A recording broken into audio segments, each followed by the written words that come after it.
C, thank you for waiting patiently, ma'am. Go ahead. Please say your age, and then you can get into like how you feel about the video. Hi, everyone. I'm 30 years old. I would say that I agreed with most of her video. I specifically may not have agreed as much when it comes to the coffee. When she was talking about how much coffee costs, I think that there are circumstances when coffee dates might be appropriate, and there are circumstances when they won't. Specifically, if you have been talking to this person for some time, if they, let's say a month, you should be going on a real date, or a few weeks. But if you literally just met the person, let's say the day before, and they want to take you out for coffee the next day, that would be a little bit more understandable. So I think that that's more circumstantial. But I will say, as an African and Black American woman and that has just turned 30, I grew up in a household with married parents. My parents have been married for as long as I've been alive, so 30 years. And I grew up in a household seeing a man be a provider. So my father is the definition of a provider. He sacrifices. We see the sacrifices he makes.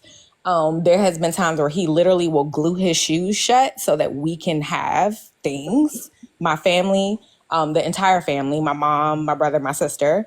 I went to private school my whole life. Grew up very, I would say, privileged. Had my own room from high school and up, so we grew up pretty well off. And my father has always taught me and instilled in me that yes, I'll be able to go out and have my own. He has always taught me to value education and value career, value giving back to my community. And in order to do that, I would have to be able to have an education and get a skill that will be able to transfer to my community. And he's always let me know what the role of a man should be in my life, because I've seen it every day. And he also wants that for me. As I started getting older, he would tell me, like, you need to expand. You need to not be so limited in who you're dating. So yes, I know you want a Black family. I would love for you to have a Black family, African American specifically. But you might be at a point where you need to expand your options. And that's something that has been a real consideration for me. I have dated men outside of African American. I've dated a couple Africans. They do date differently. There is a different experience. And I've dated one white man. Very different experiences as far as courting is concerned. I will 100% agree with that. And I do believe that there are many reasons why, specifically Black Americans, we do struggle. There's a book called Black Woman, Black Love. It's by Diane M. Stewart.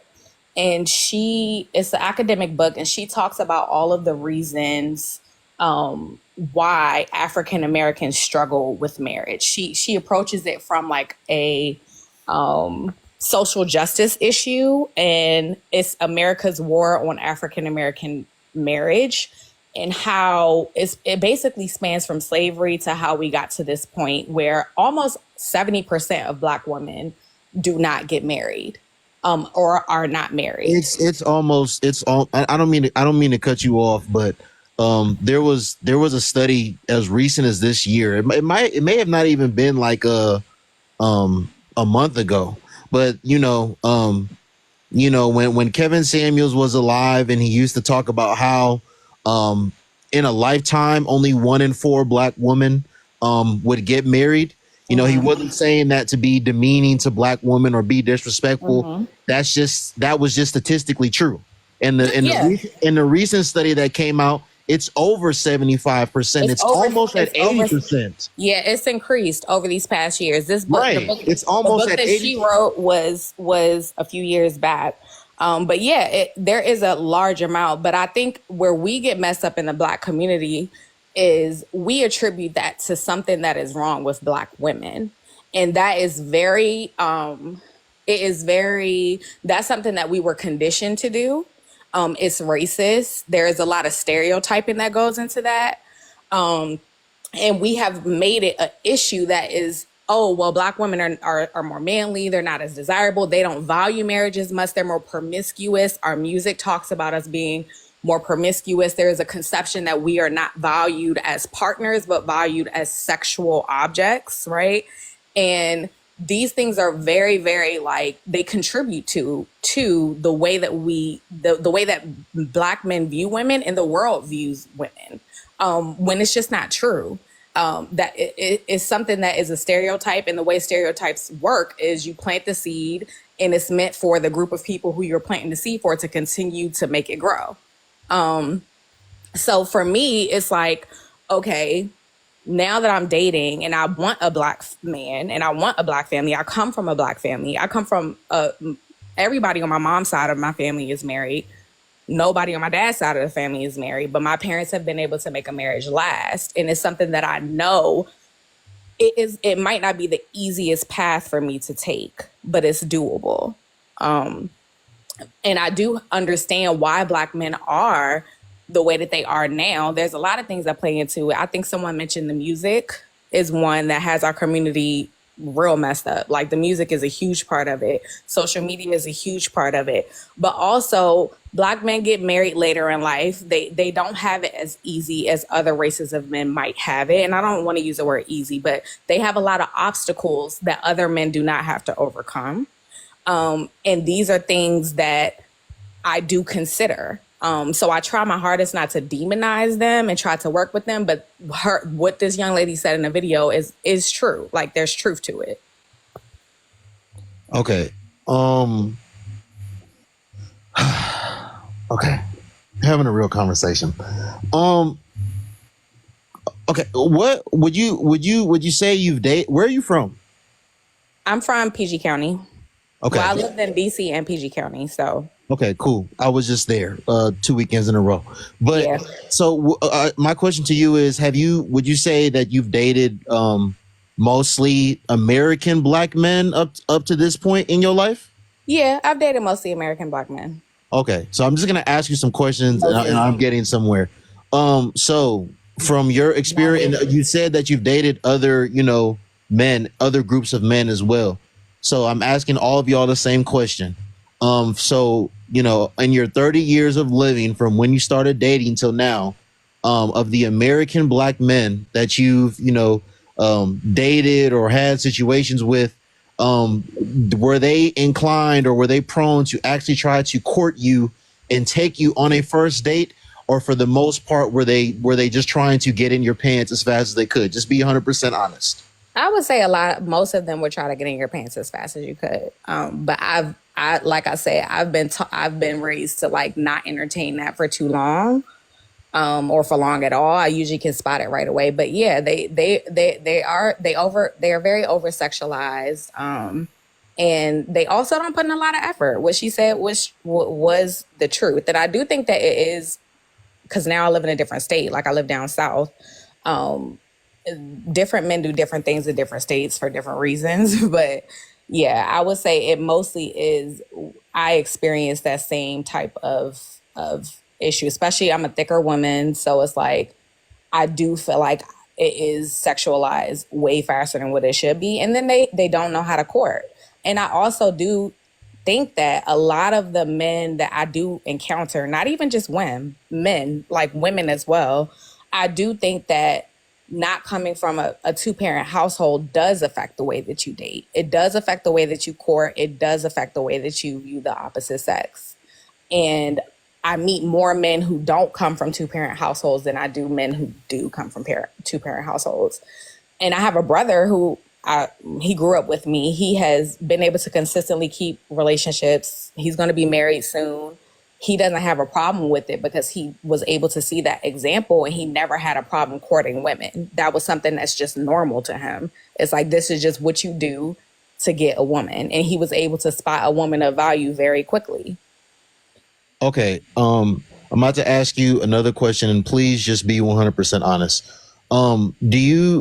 What group of men do you think really appreciate you and value what group of men do you think really appreciate and value you as your natural self, and really don't have like any ulterior motives, and like don't fetishize, can't even speak right now. don't see you as a fetish, what group of men would you say? To be honest, as a Black woman, it's hard to say that none of them do, because I think that the way that we are portrayed within our own community affects the way that other men look at us, in which a lot of Black men do not realize how harmful that is to us. They don't recognize that. But I have dated African men, but when I dated African men, their families are like, you should not be bringing home an African American woman. Some of Okay. them are like that. So I'd I like do to feel add to like that. the way Hold that on, we man. are, Yeah, the way order. that we are portrayed within our own community, the way that we are treated within our own community affects the way that other communities treat us as a whole. And I think in a way that's imbalanced. I don't think that it's the same way for Black men, because you guys are wanted for different reasons. Okay, I'm going to say something. I'm not talking about you specifically. You know, I've said this in the past, and I'm going to stand on this because I know this to be true. Whether people agree or disagree with what I'm about to say is neither here nor there. There's a lot of Black women on the internet that like to talk about divesting from Black men.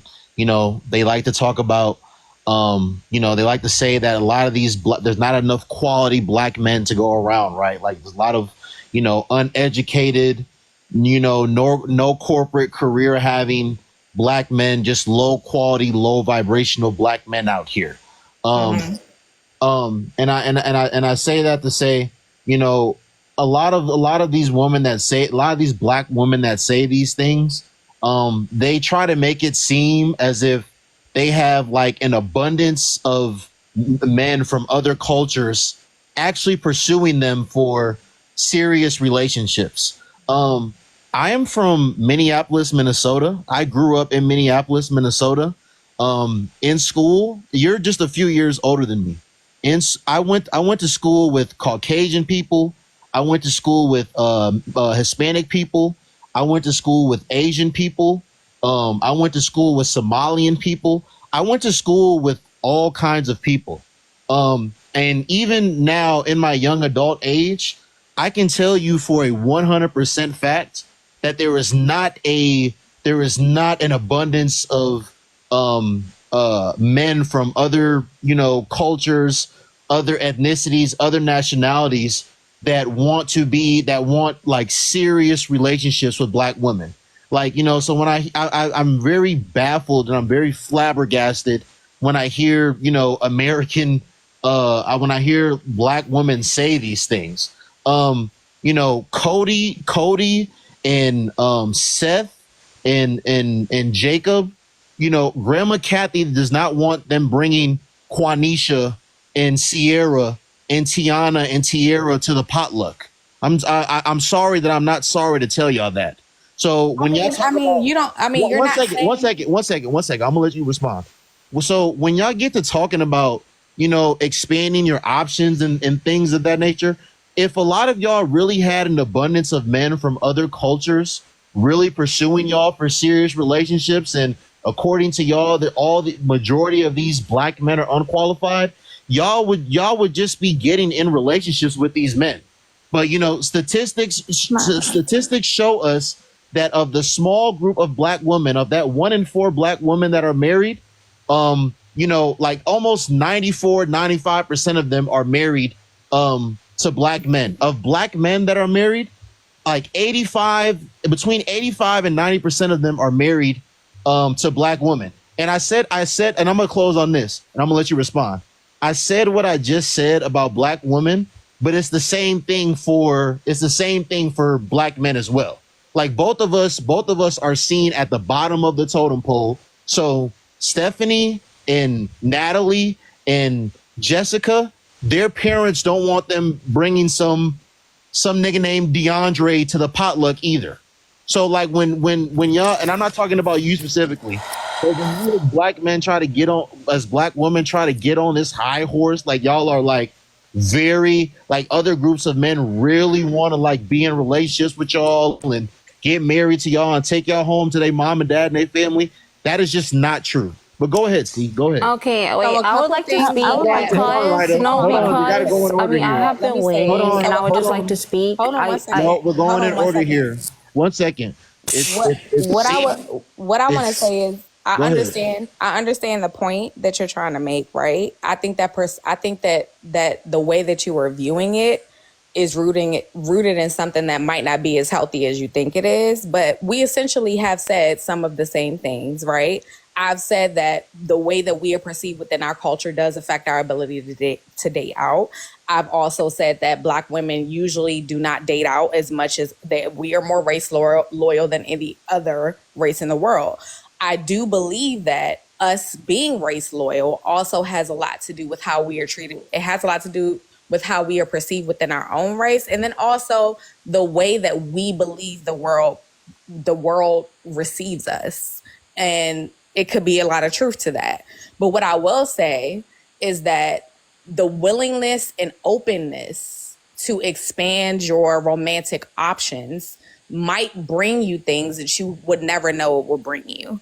And that's the point when I said that I had conversations with my father. My father's a Black man. Like, and we love, I come from a Howard family. Like, we love Black people down. But he also told me, like, if you want to be in a relationship and you want children, you have to expand your options. And you could still get what you want, but you have to give yourself the best chance that you can give yourself. And that is literally the point of you being willing and open to date outside. It's a natural thing for you to want to date within your race. That is not something that is unnatural. Everyone wants to date within their race, right? Like, most people in the world will date within their race before they date outside of their race. So it's rare amongst most groups of people. But what I'm saying is that it's not something that's fake. From what I come from, you know what I'm saying? Like, think about exactly what I come from and what I will require for a relationship, right? That is something that might not come as easy as it would for other people. I come from a 2-parent household. My father is an engineer. Like, I lived well. And you don't, it's, we're the only, really, we're not the only culture, but we are a culture who expects people to date down. Marriage is supposed to elevate the family, not just you, the entire family, right? Absolutely. The entire Absolutely. family. Marriage, if you speak, I have women who are a part of other communities But and wait, can I everything say like that. something? Hold on Like, one second. Let me finish Ryder. my We're going thought. in One order. second, Lord. G. But what I'm saying is, like, marriage is supposed to elevate your entire family, right? You are supposed to want to aspire for your family to elevate. So for me, it might not look or might not be as easy for me to find a partner that matches me, right? Like, whether, and I'm not talking about money. I'm not talking about financial, like, I'm not talking about money as soon as I meet you. I'm talking about the ability to gain money, your capacity, if you went to school, if you know, the things that you're willing to do, the mission that you're on in life, right? I'm talking about your values, things like that. It might be harder for me to find that because I understand within my community that strong family, our family units have been dismantled. They have been purposely dismantled. And we are a group that is suffering from trauma, and we are trying to recover from that trauma. And we have recovered from that. We have been recovering. We've made strides. But one of the things that have been affected deeply is our family structures. So I understand it. I might not get the Black family that I want, but I still want family. You know what I'm saying? Like, if I want to be with somebody, now I could choose. I'm not doing it that I'm gonna wait for a Black man. It takes Black men a little bit longer to get to a point of marriage, and I understand why. I have a time, I have a clock. Men don't. You know what I'm saying? It's reality. So it's like, yeah, you could tell me all day long, yeah, ain't no other race of men gonna want you because you did whatever it is you want to say. That doesn't affect me. At the end of the day, I will give myself, and I encourage all women, give yourself the best chance that you absolutely can. Because at the end of the day, you can only look in the mirror with yourself and say, okay, well, I didn't fight for this part of my life. If you end up having no kids, getting married because you want to hold on to a Black man and you never find him, that's something you got to be okay falling asleep with at night. You know what I'm saying? Like, you're the only one that can decide that. So yes, what you saying had truth, but I do think that it was a little bit of condescension. Like, you were a little bit condescending, and it's fear mongering. Like that's exactly what it was that you said. So I'm gonna just pass it on to somebody else. Okay, thank you. See, I appreciate you. Please mute your microphone for me. Okay, I'm gonna say one thing, and then Christina B, I'm gonna let you speak. Thank you for waiting patiently, ma'am. So again, I hear everything that you said. See, I don't agree with a lot of it. Um, anyone can say that they need to open their options, but you need to have the availability to even open your options in the first place. So as a black man or as a black woman, if other groups of people already don't see you in the highest light, they actually see you in the lowest light and don't desire you for serious relationships, as a black man or as a black woman, you saying, and I'm not talking about you specifically, I'm just talking about a black man or black woman, you saying that you're going to open your options does not does not mean anything. Especially as a black person, as a black man or black woman, when you are college educated, when you went to school for something to where there's an actual job market for, to where you can actually make a lot of money over a career, when you're not a criminal, when you have a clean record, when you're financially stable, when you're an individual. But even these individuals that I just talked about, like myself, you still get grouped in with the rest of the black people that are at the bottom of the totem pole. Like, you're at the end of the day, you're still seen as a Negro. You're not seen. You're until they actually find out who you are and your accomplishments and your resume, you're still seen as a Negro. But Miss Christina B, thank you for waiting patiently, ma'am. Wait, Please how could she go before hold me? on, I Ryder. was We're here going in first. order. I was No, you actually here weren't. first. No, I No, you was here weren't. first. Christina's been here. Please mute your microphone. Miss Christina B, thank you for waiting patiently. Please say your age and go ahead and speak on the topic.